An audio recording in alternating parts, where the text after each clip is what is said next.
શ્રી વલ્લભાધીશ કી ગિરિરાજ ધરણ કી શ્યામ સુંદર શ્રી અમને મહારાણી કી શ્રી ગુસાઈજી પરમ દયાળ કી ગોકુલ નાથ કી જય દાવ દયાળ કી જય શ્રી નવनीत प्रिया लाल की जय अपने माथी बिराजता सेव्य स्वरूप की जय बधाय वैष्णवने ऋषि जयंती ना जाजा કરી જય શ્રી કૃષ્ણ જય શ્રી કૃષ્ણ.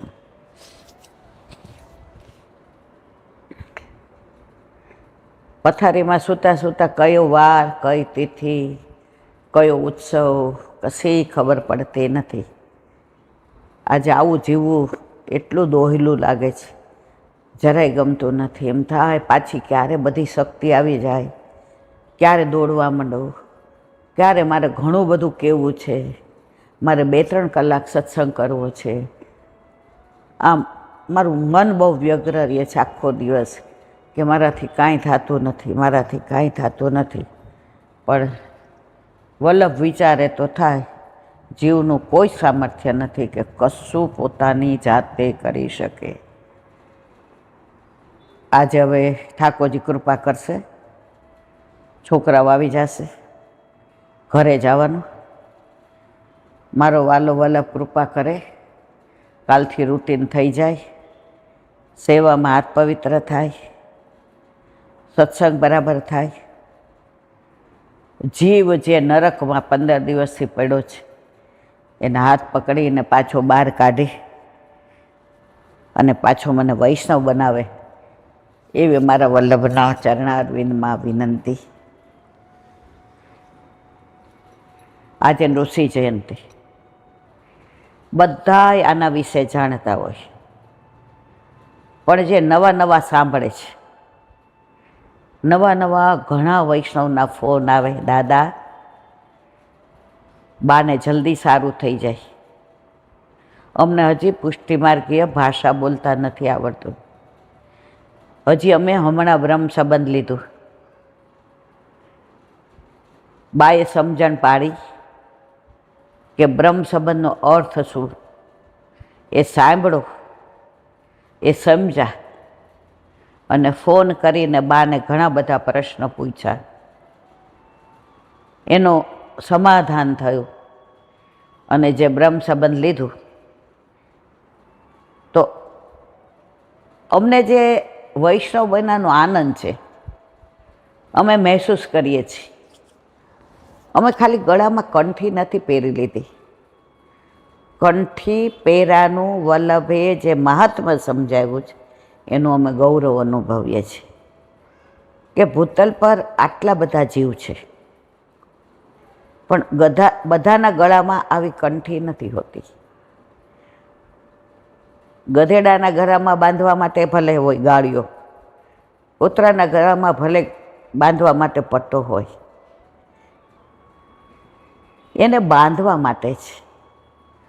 પણ વલ્લભની કૃપા કેવી, આ કંઠી બે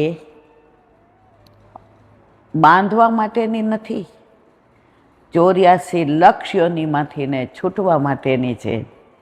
એની સતત પ્રતીતિ વલ્લભ અમને કરાવે છે. એટલે બા તમારે અમારા માટે સાજું થવું જ પડશે.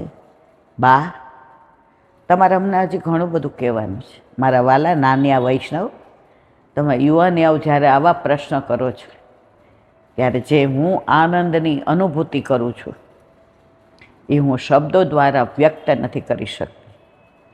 2-3 દિવસ પહેલાં તમે જોયું હશે, પાછળ એક નાનો દીકરો બેઠો હતો. નાનો એટલે એને એક દીકરી છે, એની દીકરી બાજુમાં બેઠી હતી, મીડિયમ ઇંગ્લિશમાં ભણે, પણ એને જે સત્સંગ સાંભળવાનો આનંદ આવતો હતો, એના મનમાં જે અમુક પ્રશ્નો સ્ફૂરતા હતા, અને સત્સંગ પૂરો થયા પછી જે એણે મને પ્રશ્ન પૂછ્યા ત્યારે મને આનંદ એ વાતનો થયો, પુષ્ટિ માર્ગ જીવંત છે, જીવંત હતો અને જીવંત રહેશે. એમાં કોઈ શંકાને સ્થાન નથી. આજે જે વૈષ્ણવો વર્ષોથી પુષ્ટિ માર્ગમાં છે એ ઋષિ જયંતિ માટે બધું જ જાણે છે,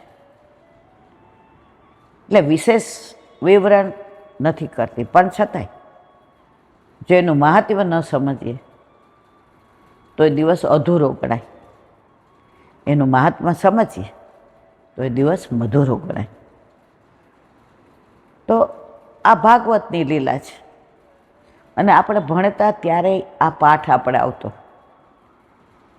કે પ્રહલાદજી માટે થઈને પ્રહલાદજીનું પ્રાગટ્ય કેવી રીતે, અસુરના ઘરે પણ હિરણ્યકશિપુ કેવો અસુર હતો તમે હું બધાય જાણીએ છીએ. તમને મને બધાને ખબર કે પ્રહલાદને એના પિતાએ ત્રાસ આપવામાં બાકી નહોતી રાખી કે તું નારાયણનું નામ છોડ. પ્રહલાદ ક્યારેય છોડ્યું નહીં. ઓમ નમો ભગવતે વાસુદેવાય નમઃ. હવે મનમાં પ્રશ્ન થાય કે આવા અસુરના ઘરે આ પ્રહલાદનું પ્રાગટ્ય કેમ થયું? બધા જાણો છો, કલાકની વાત છે, પણ મારે વિવરણ એટલે નથી કરવું કે પ્રહલાદની માતાનું નામ કયાધુ હતું. કયાધુને કહીને ઋષિ એનો પિતા તપ કરવા વનમાં ગયો, અને જે ઝાડ નીચે બેઠો ત્યારે બધાય દેવોએ વિનંતી કરી, પ્રભુ આ જો એવું તપ કરશે ને તો વિનાશ થઈ જશે, દુનિયામાં હાહાકાર થઈ જશે. તો પોપટ બની અને એ દેવ એ ઝાડ ઉપર બેઠા. એ જેવો ચાલુ કરે એટલે પોપટ બોલે, ઓમ નમો ભગવતે વાસુદેવાય નમઃ. ઓમ નમો ભગવતે વાસુદેવાય નમઃ. સાંજ સુધી હિરણ્યકશિપુએ પ્રયત્ન કર્યો, તપ કરી ના શકે. મનમાં નક્કી કર્યું આ સુકટ બરાબર નથી થયા, હવે ફરી વાર આવીશ. કયાધુને બધાએ કીધું કે તમારે હિરણ્યકશિપુ તો પાછા આવ્યા. એ કે ન ભૂતો ન ભવિષ્યતિ. તપ કરવા ગયેલો માણસ પાછો ન, એ કે આવ્યા એટલે કયાધુએ કીધું કેમ પાછા આવ્યા? જવા દે, મારે કાંઈ નથી કહેવું. રાતના જમીને રૂમમાં સુવા ગયા. કયાધુએ પૂછ્યું શું થયું? એ કે એક પોપટ આવીને બોલે, ઓમ નમો ભગવતે વાસુદેવાય નમઃ. 108 વાર કયાધુએ હિરણ્યકશિપુ પાસે આ શ્લોક બોલાયો. એ દિવસે પ્રહલાદજીનું ગર્ભાધાન થયું. એટલે અસુરના ઘરે પ્રહલાદની સૂર આવ્યા અને એ તપ કરવા ગયા. તો કયાધુ નારદજીને ત્યાં, ઋષિને ત્યાં રોકાયા, અને એને એ વાતાવરણ પણ ટોટલી ભગવતમય મળ્યું. એટલે કયાધુને ત્યાં પ્રહલાદ પ્રગટ થયા. હિરણ્યકશિપુ રાજી થઈ ગયો, મારા ઘરે દીકરો આવ્યો. એને ભણવા માટે બધાય આપણે જાણીએ છીએ કેટલો ત્રાસ આપ્યો, તેલમાંય નાખ્યા ને પર્વત પરથી ફેંક્યા ને, પણ એક જ વાત, ઓમ નમો ભગવતે વાસુદેવાય નમઃ. છેવટે હોલિકા દહનનું નક્કી કર્યું કે એની બેન હોલિકા એવી હતી કે એ અગ્નિમાં બેઠી હોય તો એના ખોળામાં હોય એ મરી જાય અને એ બચી જાય. છેવટે કીધું તું આ પ્રહલાદને લઈને બેસ. એ પ્રહલાદને લઈને બેઠી ચૂંદડી ઓઢીને. પ્રહલાદ બચી ગયા અને હોલિકા બળી ગઈ. એટલે આપણે બધા હોળિકા દહનનો તહેવાર મનાવીએ છીએ કે ભક્ત બચી ગયો અને અસુરનો નાશ થયો. એવા ભક્ત પ્રહલાદ. હિરણ્યકશ્યપુએ એકવાર ગુસ્સો કરીને કહ્યું, તારો ભગવાન આમાં જ? મારો ભગવાન બધે જ. આ થાંભલામાં જ? હા, થાંભલામાંથી ઋષિ ભગવાન પ્રગટ થયા. કારણ હિરણ્યકશ્યપુએ વરદાન માંગ્યું હતું બ્રહ્માજી પાસે, રાત્રે ન મરવું, દિવસે ન મરવું, સવારે ન મરવું, સાંજે ન મરવું, મહિનામાં ન મરવું, માણસથી ન મરવું, પશુથી ન મરવું. અડધા ઋષિ ભગવાન સિંહ અને અડધા નર સંધ્યા ટાઈમે ઉંબરામાં પ્રગટ થઈ અને હિરણ્યકશ્યપુને શસ્ત્ર વિના નખથીને ફાડી ખાધો. અને પ્રહલાદજીએ જોયું મારા પિતા પ્રભુના હાથે સારી ગતિને પામ્યા. છેલ્લે માગવાનું કહ્યું ત્યારે કહ્યું મારા પિતાનો ઉદ્ધાર કરો. ત્યારે કહ્યું તારી 21 પેઢી તારા લીધે તરી ગઈ, એને કોઈ દિવસ કોઈ મારી શકશે નહીં. એનો દાખલો બલિ રાજા વગેરે, વિલોચન રાજા, આ બધાએ બધું જાણો છો એટલે વિવરણ નથી કરતી. એવી આજે ઋષિ જયંતિ. પુષ્ટિ માર્ગમાં આજે ઠાકોરજી શ્રીજી બાવા જતીપુરામાં અને આજે નાથદ્વારામાં પણ 2 વાર રાજભોગ આરોગ્ય. કારણ આપણે આન્યોર જઈએ છીએ, ત્યાં પાછળ ગિરિરાજ બાવા છે, ત્યાં શ્રીજી બાવા મથુરામાં ગિરધરજીને ત્યાં માવત સાતમે પધાર્યા હતા. અને આજે ચત્રભૂતદાસો એવો વિરહ અને એમણે કીર્તન ગાયું, ગોવર્ધન વાસી સાવરે લાલ, અબ તેરે બિન રહ્યો ન જાય. અને ગુસાઈજી ગુજરાતની યાત્રા કરવા પધાર્યા હતા. મંદિર ખાલી હતું એટલે ગુસાઈજી પણ આજે પધારવાના હતા. વધૈયાએ વધાઈ આપી હતી. શ્રીજી બાવા સવારના પોરમાં મંગળ ભોગ આરોગ્યો અને શ્રૃંગાર કર્યા. વહુજી બેટીજીએ રાજભોગની બધી તૈયારી કરી, જુદા જુદા વ્યંજન ને સામગ્રીને. શ્રીજી બાવાએ કહ્યું, ગિરધર મેં ચલુંગો. એ મારા વાલા અરોગીને પધારો, અહીંયા બધું જ તૈયાર છે, તૈયારી સાજી દીધી. નહીં, ચાલ મેં ચલુંગો. ઠાકોરજી જીદ કરે એમાં કશોય ફેરફાર થઈ શકે નહીં. ઠાકોરજી ને રથમાં તૈયાર કરી ગિરધરજી જતીપુરામાં પધરાય એવા ચત્રભાવદાસજીના પ્રાણ બચી ગયા. નહીતર આ એનું છેલ્લું કીર્તન હતું, ગોવર્ધન વાસી સાવરે લાલ, अब तेरे बिन રહ્યો ન જાય. ગુસાઈજી પરદેશ કરીને પધાર્યા. રાજભોગની બોલી બોલાણી. ગુસાઈજીએ પૂછ્યું કેમ? તો કે આજે આવી બીના બની હતી. એટલે ઠાકોરજી 2 વાર રાજભોગ આરોગ્યા. ગુસાઈજી અતિ પ્રસન્ન થયા અને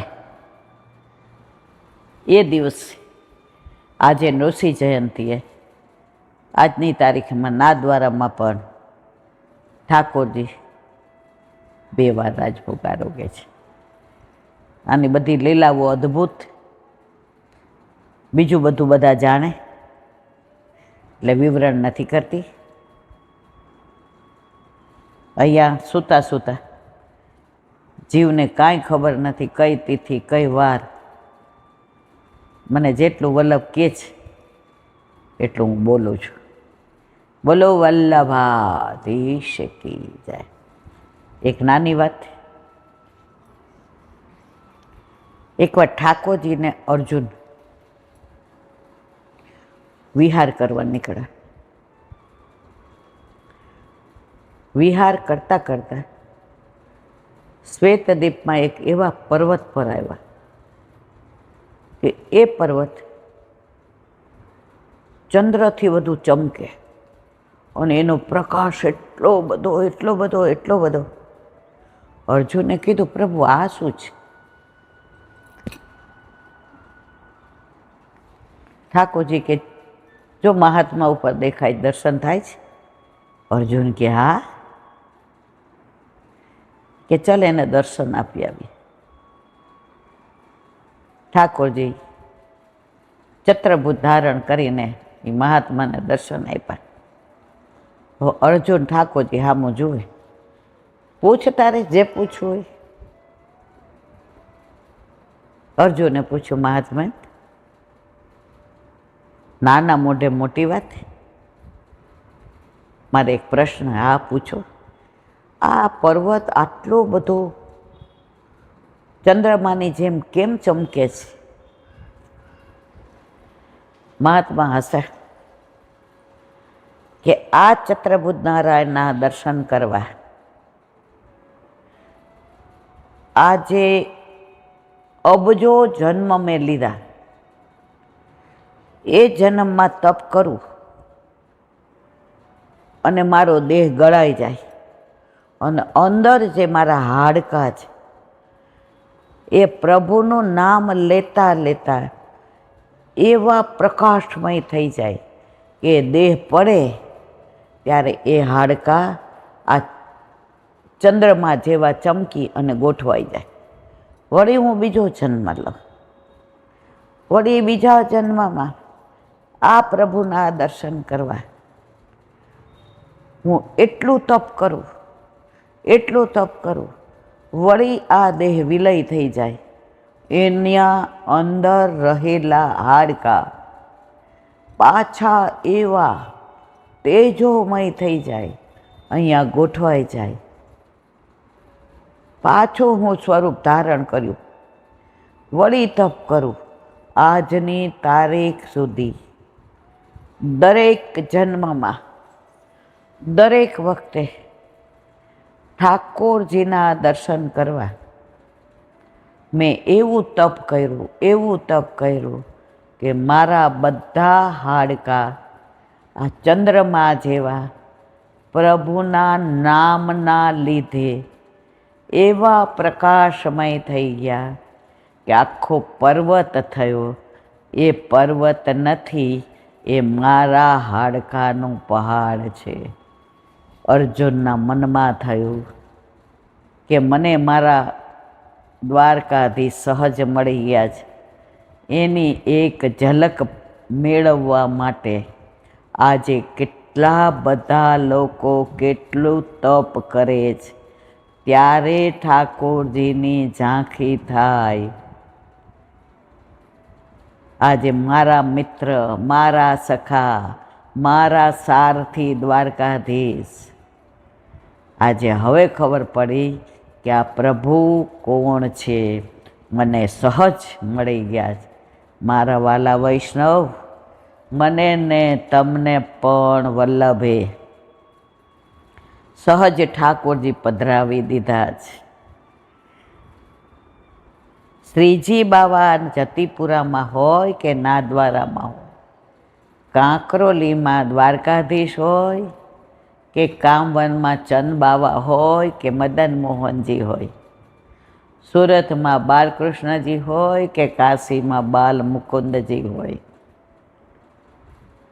ગોકુળમાં નટવરલાલ, ગોકુળમાં ગોકુળનાથજી હોય કે રાજનગરમાં અસારવામાં નટવરલાલ હોય, આ બધા સ્વરૂપ આપણા માથે બિરાજતા આપણા ઠાકોરજી માં જ બિરાજમાન છે.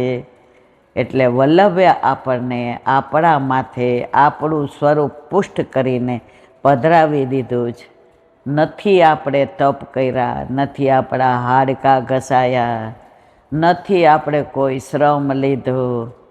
જેવું બ્રહ્મ સંબંધ લઈએ એટલે વલ્લભકુળ પૂછે ઠાકોરજી પધરાવો, આપણે એક જ જવાબ દઈએ, હજી મારે અનુકૂળતા નથી. જેવી રીતે અર્જુન કહે છે કે મને સહજ મળી ગયા એટલે કિંમત નથી, એમ આપણને સહજ ઠાકોરજી પધરાવી દીધા એટલે આપણી લાયકાત ના હોવા છતાંય આપણા ઉપર પધરાવ્યા, પણ આપણને એમની કિંમત નથી. એટલે આજે આપણા ઘરે આપણા માથે બિરાજતા આપણા ઠાકોરજીનું સ્વરૂપ શું છે, એનું મહાત્મા શું છે, એની લીલા શું છે, એનું નામાત્મક સ્વરૂપ શું છે, એનું ભાવાત્મક સ્વરૂપ શું છે, એનું પ્રેમાત્મક સ્વરૂપ શું છે, આ જ્યાં સુધી સમજણ ન પડે ત્યાં સુધી હું ને તમે એમ જ કહેશું હમણાં ઠાકોરજી પધરાવવા નથી, પણ જ્યારે લીલામાં જવાનો સમય આવશે ત્યારે મારા વાલા મને ને તમને હાથ પકડીને લઈ કોણ જશે? હમણાં અઠવાડિયા પહેલાં એક વૈષ્ણવ મને એક વાક્ય કીધું, ઠાકોરજી ભલે અમારા ઘરે પુષ્ટ નથી કરાવેલા પણ અમે એમને છોડવાના નથી. જે સ્વરૂપ પુષ્ટ નથી, સાક્ષાત નથી, પુષ્ટ નથી કરાવ્યા મૂર્તિરૂપ છે, એને તમે શું કહેવાના? એ સ્વરૂપ શું જતાવવાનું? એ તમને શું હાથ પકડીને લઈ જશે? અમે ઈલાબેન તમારી જેવી સેવા કરીએ છીએ એ મારા વાલા સેવા સરસ કરો છો તો પુષ્ટ નથી શું કામ કરાવતા? પછી અમારે ક્યાંય જવું હોય તો ક્યાંક પધરાવવા પડે, અમારે ગળા બંધણી થઈ જાય. મારા વાલા વૈષ્ણવ, ગળા બંધણી નહીં થાય પછી તમે 84 લક્ષ્યોનીમાંથી છૂટી જશો. એટલે હવે વાર ના કરો, આજનો લાવો લીજીએ રે કાલ કોણે દીઠી છે. આજે 15 દિવસ પહેલાં મને ખબર હતી હું ઠાકોરજીથી વિમુખ બની જઈશ, મારે દવાખાનાનું ખાવું પડશે, મારે ન બધું જવા દો, એ શબ્દો એ મારે એ દિવસો યાદ નથી કરવા. તો જો આ સોનેરી સમય, સુવર્ણ સમય વલ્લભે આપણને આપ્યો છે, આ દેહ ક્ષણભંગુર છે, ક્યારે આ માટીનું પૂતળું તૂટી જશે. ઓલું બાળક હવે ઓટોમેટિક રમકડા આવ્યા. અમે નાના હતા ત્યારે ઢીંગલી પોતિયા રમતા. અમને મા બાપ કે દાદા દાદી ગારામાંથી ને ઢીંગલી બનાવી દેતા, ઢીંગલો બનાવી દેતા, એનેથી અમે રમતા. રમતા રમતા ક્યારે તૂટી જતું રમકડું ખબર ન પડતું અને અમે રોતા. તો આ માટીનું હાડ માંસ કી પૂતરી, ભીતર ભરી ભંગાર, અંદર કેટલો ભંગાર ભર્યો છે. આ ચામડી ઉતર્યો તમને ખબર પડે.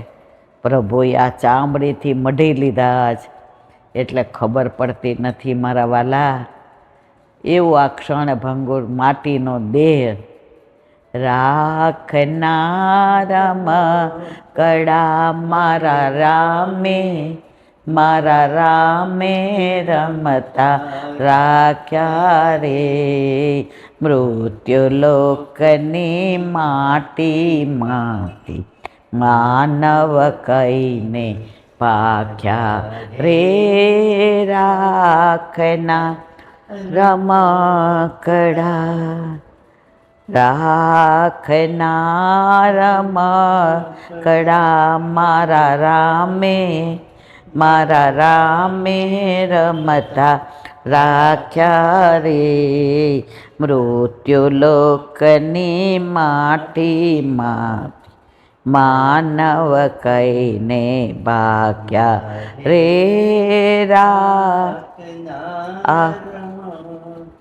આ મૃત્યુલોકની માટીમાંથી જેમ આપણા બા દાદા આપણને ઢીંગલા ને ઢીંગલી ગારામાંથી બનાવી દેતા, એને પાણી અડે તોય તૂટી જાય, એ હાથમાંથી પડે તોય તૂટી જાય, એમ આ માટીનું રમકડું ક્યારે નંદવાઈ જાય, ક્યારે અંદરથી ને પ્રાણલો નીકળી જાય. હંસલા હાલો ને હવે મોતીડા નહીં રે મળે.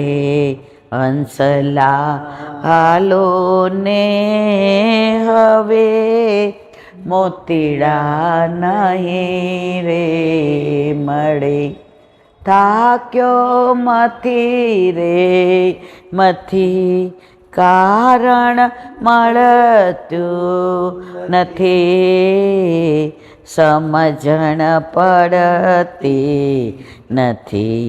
હંસલા હાલો ને હવે મોતીડા નહીં રે. ઓલું બીજું એક છે ને, હંસલો નાનો ને દેવળ, જૂનો તો થયું રે મારો. હંસલો નાનો ને દેવળ, જૂનું તો થયું રે દેવળ, જૂનું તો થયું રે મારો. હંસલો નાનો ને દેવળ, જૂનું તો તારે ને મારે હંસા પ્રીતિયું બંધાણી રે. ઉડી ગયો હંસ દેવળ, પડી તો રહ્યું રે મારો. હંસલો નાનો ને દેવળ, જૂનું તો થયું, જૂનું તો થયું રે દેવળ, રીખું તો થયું રે મારો. હંસલો નાનો ને દેવળ, જૂનું તો થયું. તો પુષ્ટિ માર્ગ એમાં મરવાની બીક ન હોય, એમાં કાંઈ આપણને યમદૂતો લેવા નથી આવતા, આપણને વિષ્ણુ દૂતો લેવા આવે છે. એટલે યમનાષ્ટકમાં વલ્લભે સ્પષ્ટ કીધું છે, યમોપી ભગિની સુતામ કથબોંતી દુષ્ટાનપી. યમરાજાની નાની બેન એટલે યમુના, યમુના આપણી મૈયા. તો આપણે ભાણિયા થયા. ભાણિયાએ મામાથી જરાય ડરવાની જરૂર નથી, કારણ યમુનાજીએ ભાઈ બીજના દિવસે યમરાજાને જમવાનું કહી અને વરદાન માંગ્યું, ભાઈ તારે મને કાપડામાં આપવું હોય તો તું ક્યારેય મારા જીવની સન્મુખ ના થાતું, કાયમ વિમુખ રહેજે. જો જીવવું છે 100 વર્ષ, સેવા સ્મરણ સત્સંગ એટલા કરવા છે કે જ્યારે મારું વલ્લભ હાથ પકડીને લઈ જાય ત્યારે એને દુઃખ ન થાય કે આ જીવને મેં ભૂતલ પર ભાર રૂપે મોકલ્યો હતો, પણ વલ્લભે કૃપા કરીને ભાવરૂપ બનાવ્યો. જીવતર એવું જીવવું, જીવતર એવું જીવીએ, આવીએ ત્યારે આપણે રોતા હોઈએ ને લોક હશે, આવીએ ત્યારે આપણે રોતા હોઈએ લોક હશે. જીવતર એવું જીવો, જાઈએ ત્યારે લોક રોવે અને આપણે હસીએ. તો જીવવું છે 100 વર્ષ, પણ આ વખતે ખબર નહીં એટલી બધી અશક્તિ છે, નથી બોલાતું, નથી ઊભું થવાતું, નથી બેસાતું, પણ છતાંય અત્યારે અડધો પોણો કલાક જ્યારે વલ્લભ સત્સંગ કરાવે છે ત્યારે હું વૈષ્ણવ હોઉં એની મને પ્રતીતિ થાય છે. એક નાની વાત આજે બપોરે સાંભળી. આપણે જયદેવજીની ગીત ગોવિંદ ગાઈએ છીએ બધા. એટલો શ્રેષ્ઠ ભાવ છે એનો, એટલો ઉત્તમ ભાવ છે કે ગીત ગોવિંદ તો જે સમજે એ સમજે.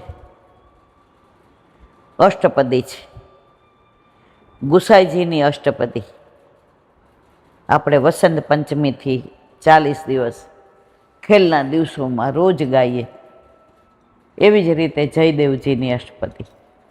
હવે જયદેવજી અષ્ટપદી લખવા બેઠા, એટલું સરસ છેક લગી લખ્યું. છેલ્લે એમને થયું કે મારે આખી જે અષ્ટપદી લખી છે એનું છેલ્લા 2 વાક્યમાં એવો સાર લખવો છે કે આખી અષ્ટપદીનો નિખાર આવી જાય.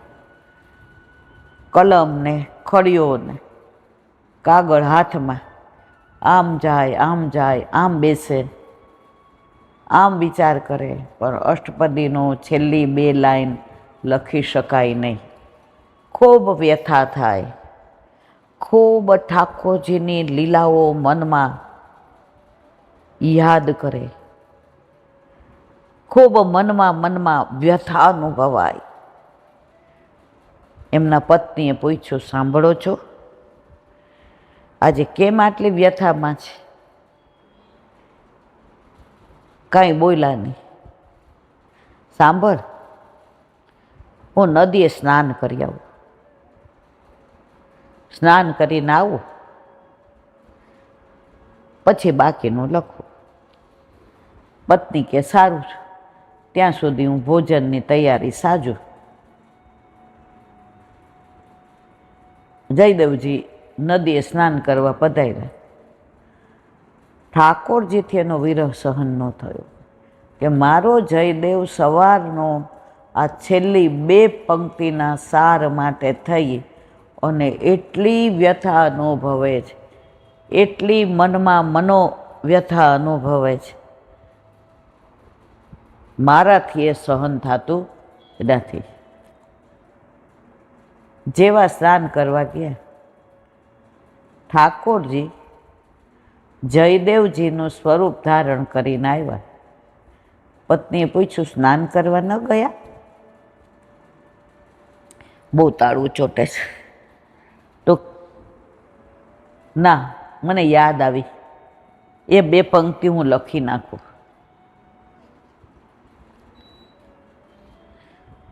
પેન ખડીયો લઈ લખવા બેઠા.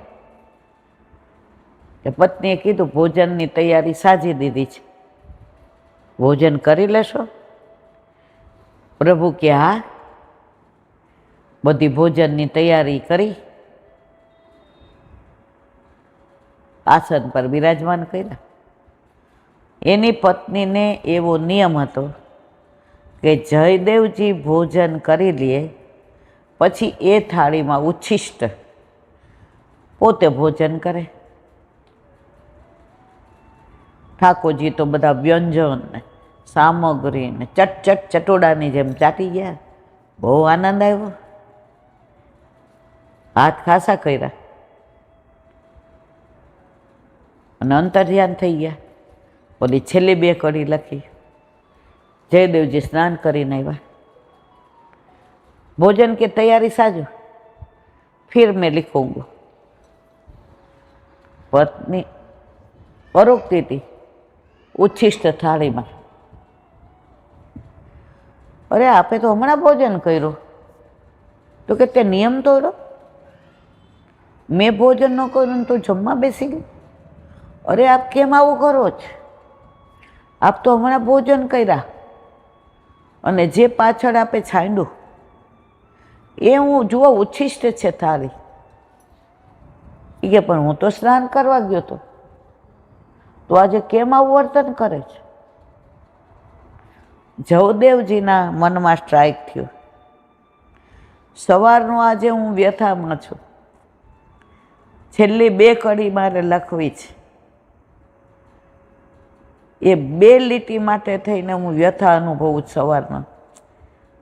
નથી મને બોલવું ગમતું, નથી મને બેસવું ગમતું. પેન મારા હાથમાંથી ઘડી ઘડી સહી સુકાઈ જાય છે, હું લખી શકતો નથી. જઈને જોયું, ઠાકોરજીએ 2 લીટી લખી દીધી હતી. જે આખી અષ્ટપદીમાં લખ્યું હતું, પ્રભુની આ લીલા શ્રેષ્ઠ, પ્રભુનું આ મમખારવિંદ શ્રેષ્ઠ, પ્રભુની આ કળા શ્રેષ્ઠ. છેલ્લે ઠાકોરજીએ લખ્યું, શ્રેષ્ઠ એવા પ્રભુનું શ્રેષ્ઠ સર સામનેજીના ચરણોમાં શ્રેષ્ઠ રીતે ઝૂકી ગયું અને અનુસંધાન કરી અને પ્રભુ ત્યાંથી અંતર્ધ્યાન થઈ ગયા. ત્યારે જયદેવજી ઓલી થાળી એના પત્નીના હાથમાંથી આંચકી લીધી. અરે આ તો મારા શ્યામ સુંદરનું અધરામૃત છે, તારા નસીબમાં ક્યાંથી આવ્યું? તે આખી જિંદગી વ્રત લીધું ને કે ઉચ્છિષ્ટ લેવું, આજે તને પ્રભુનું ઉચ્છિષ્ટ મળી ગયું, લાવ હવે બાકીનું હું લઉં. અને જયદેવજીએ એ થાળીમાં જે ઉચ્છિષ્ટ વધ્યું હતું એ ઉચ્છિષ્ટ પોતે આરોગ્યા. તો જયદેવજીનું જે ગીત ગોવિંદ છે એની 2 છેલ્લી લીટી જયદેવજીએ લખી નથી, એ કોણે લખી છે? ઠાકોરજીએ. તો આ બધી લીલાઓ સાંભળીએ, આ બધી કાંઈ હજારો વર્ષ પહેલાંની નથી, આ બધી હમણાંની છે. ગીત ગોવિંદ કાંઈ હજારો વર્ષો નથી, 500, 700, 1000. ત્યારે એમ થાય કે કળયુગ હોય કે ગમે એ યુગ હોય, જો તમારી ભાવના શ્રેષ્ઠ છે, જો તમે ખરેખર પ્રભુમય બની જાઓ છો, જો તમે દ્વેષ, ક્લેશ, પાપ, પ્રપંચ, અહંતા, મમતા બધામાંથી મન કાઢી અને ઠાકોરજી મય થઈ જાઓ, તો ઠાકોરજી તમારા માટે આવે છે, આવે છે, આવે છે. તમારું કાર્ય કરે છે, કરે છે, કરે છે. એમાં કોઈ શંકાને સ્થાન નથી. અને આજની તારીખમાં પણ અમુક વૈષ્ણવો ફોન કરીને મને જે અથવા વોઇસ મેસેજથી ને અમુક અનુભવો જણાવે, ત્યારે મને એમ થાય કે પુષ્ટિ માર્ગ ક્યારેય તિરોહિત નથી થવાનો, નથી થવાનો, નથી થવાનો. એમાં કોઈ શંકાને સ્થાન નથી. આજની તારીખમાં પણ મને ઘણા બધા પ્રસંગો યાદ આવે છે, પણ હવે મારો જીભ એટલી બધી તાળવે ચોટે છે, ખબર નહીં કેમ વાસાજી થાય છે કે નહીં થાય, મને કાંઈ ખબર નથી. બોલવામાં બહુ તકલીફ થાય છે. કદાચ હું સત્સંગ કરતી હઈશ ત્યારે ક્યાંક ખોટા શબ્દો વપરાતા હશે, કદાચ મને ક્યાંક અભિમાન આવી ગયો હશે, એટલા જીભ મારી બહુ તાળવે ચોટે છે, મને ક્યાંય ચેન પડતું નથી. એટલે જો હવે જીવતી રાખશે તો મારે ઘણા બધા પ્રસંગ આજની તારીખમાં સાચા બની ગયેલા લોકોએ જે મને કહેલા એ મારે કહેવા છે. તો આજે મને એવું નથી લાગતું કે હવે મારાથી બોલાય. હવે સત્સંગને અહીંયા વિરામ આપીએ. બાકીનું ખરેખર મને કેમ આવું થાય છે ખબર નથી પડતી, પણ મારે ઘણું બધું તમને બધાને કહેવું છે. ઠાકોરજી કેવડાવશે વલ્લભ તો હું ચોક્કસ કહીશ. આજના સત્સંગને અહીંયા વિરામ આપીએ. બોલો વલ્લભાધીશ કી શ્રી ભાગવત અને મારા ગુરુદેવને દંડવત પ્રણામ કરું છું. चंद्र सरोवर पे सूरदास जी के द्वार पे मेरा दंडवत प्रणाम.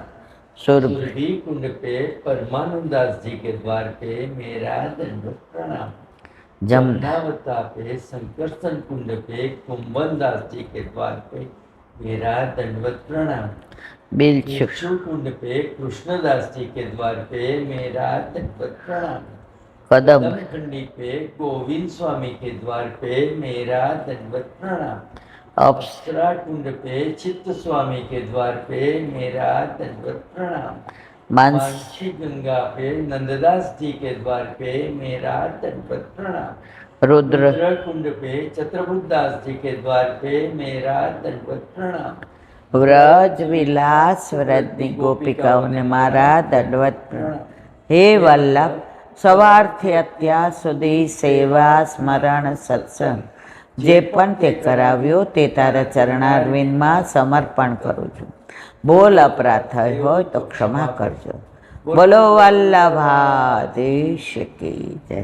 દ્રઢ હરિન ચરણ કેરો ભરોસો, દ્રઢઈન ચરણ કેરો.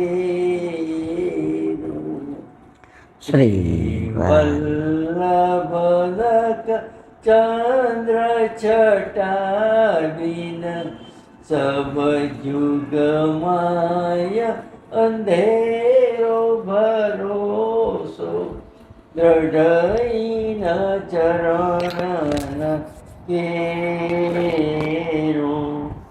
સાધન और नहीं आ कली में जासो होया निवेरो.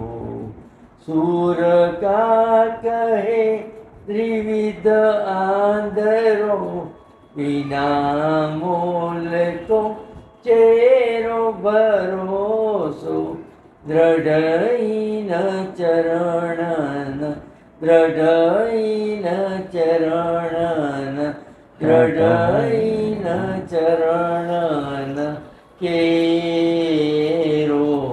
શ્રી વલ્લભાધીશ. આજનો આ સત્સંગ મારા વલ્લભના ચરણારવિંદમાં સમર્પણ કરું છું. બોલ અપરાધ થઈ હોય તો ક્ષમા કરજો. આ મારા વલ્લભની વાણી અને ભૂલ હોય મારી. બોલો વલ્લભાધીશ. બધાય વૈષ્ણવને જાજા કરીને જય શ્રી કૃષ્ણ.